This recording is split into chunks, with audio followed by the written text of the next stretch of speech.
So for our final project, our dish was tofu piccata.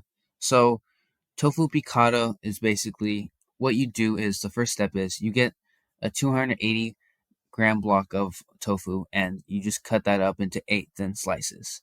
So it doesn't have to be 280 grams. It can be really any size, preferably whatever fits your budget or however you can afford, but just 8 thin slices. It doesn't really matter. And then what you're going to do is you're going to cover all those 8 thin slices in seasoning, whatever seasoning you can do or afford, and then just coat that in flour. And just make sure everyone's nicely coated. It doesn't have to be perfect. Just coat it in general and it'll be fine. So our nutrient for this dish is iron. There are many reasons why we should consume iron. One of the main reasons is the fact that iron is needed for our body to produce hemoglobin, which are red blood cells. They carry oxygen throughout our body, and myoglobin, which is a protein that helps provide oxygen to the cells in your muscles. In order to be healthy, our body should produce or at least contain a certain amount of iron. The recommended dose is between 7 and 27 milligrams per day, depending on the age and gender. But as long as you hit between those numbers, you should be fine in iron intake. The roles of iron in our body are very, very diverse. There's lots of facts. Like it helps prevent or treats iron deficiency anemia. It helps manage unexplained fatigue, and again, it helps make myoglobin, the protein that provides oxygen to the muscles, which is the number of reasons why athletes have inadequate iron intake. A fun fact about iron is the other names it's also known as we've seen, or people may have seen, but maybe not. But there's various names like ferrous sulfate, ferrous gluconate, ferric citrate, ferric sulfate, all ferrous really, ferrous, all of those ones. Basically, it comes from the Latin word ferrum, which is the element symbol for Fe. So the reason why iron has basically Fe in it and not Ir or In is basically because it comes from the Latin word ferrum. So that's the reason why it does that.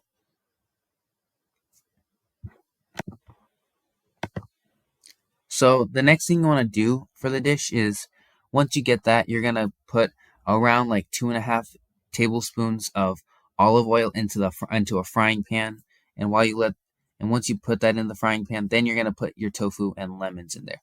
So lemon slices, I would prefer probably around 3 slices of lemons. That way, 3 thin slices, not that you don't crazy and burst everything. It just doesn't taste like all like lemon. You still taste the tofu and all the flavor of it. But basically, once you do that, you're gonna let it cook, and you're gonna wait till each side turns like around like a golden brown, and you're gonna let that simmer. So that way you can really see the flip and see it like cook and everything. So basically, yeah. So what happens if you consume too much or too little of iron? So consuming too little iron can lead to an iron deficiency.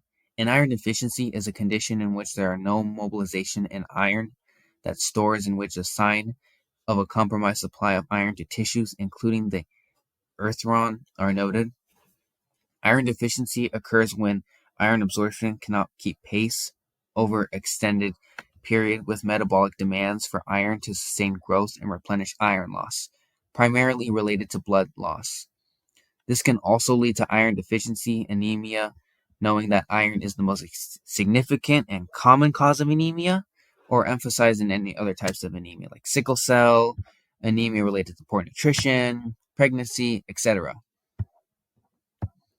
On the other side of the coin, consuming too much iron can lead to destruction of the liver. It's gonna blow your liver up. It's not gonna become the strong Iron Man liver it is. It's gonna become nothing, gel, blah, a blob.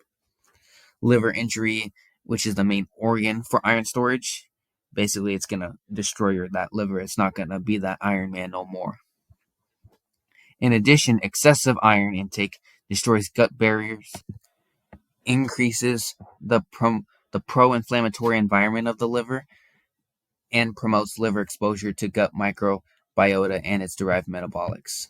So why did we choose this dish? So basically to get more of this nutrient in our diet, basically, we can increase intake of iron in rich foods, especially like flesh foods, shellfish, spinach, legumes, red meat, quinoa, etc.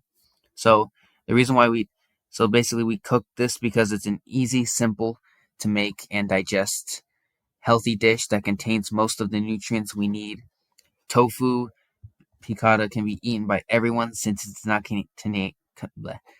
tongue twister contain any nuts, meats, is low in salts, low in calories, and high in proteins.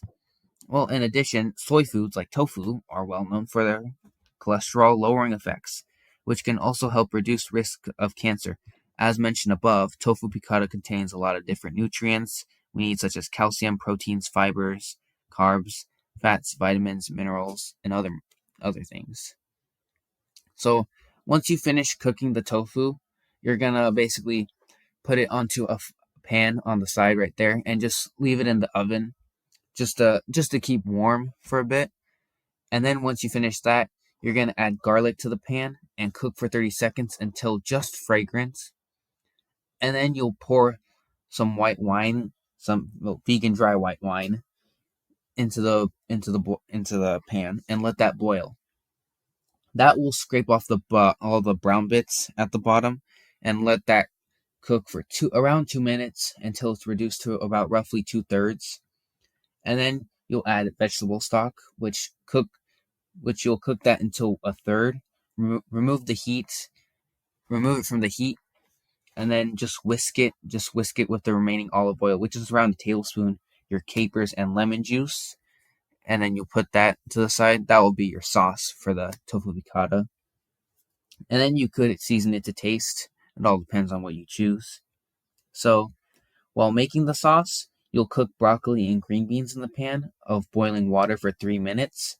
So you'll get a big pot, maybe some salt water or just regular water. Put that there, let that boil, and then for around 3 minutes, and then you put or however long you need to boil. And then you'll put the broccoli and green beans in there, let that boil, and then you drain it. And then so after that, you'll arrange the broccoli and beans on a serving platter along with the tofu and piccata with the lemon slices.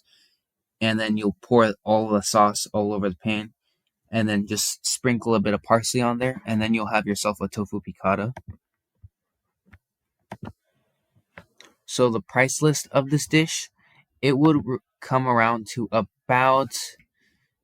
it's like around $17.27. So it's pretty cost affordable. So the lemon would be around 58 cents, the tofu $2.86, the olive oil $2.44, the capers would be like the tablespoon of capers would be around 61 cents. The green beans would be around $1.02. Broccoli $2.82.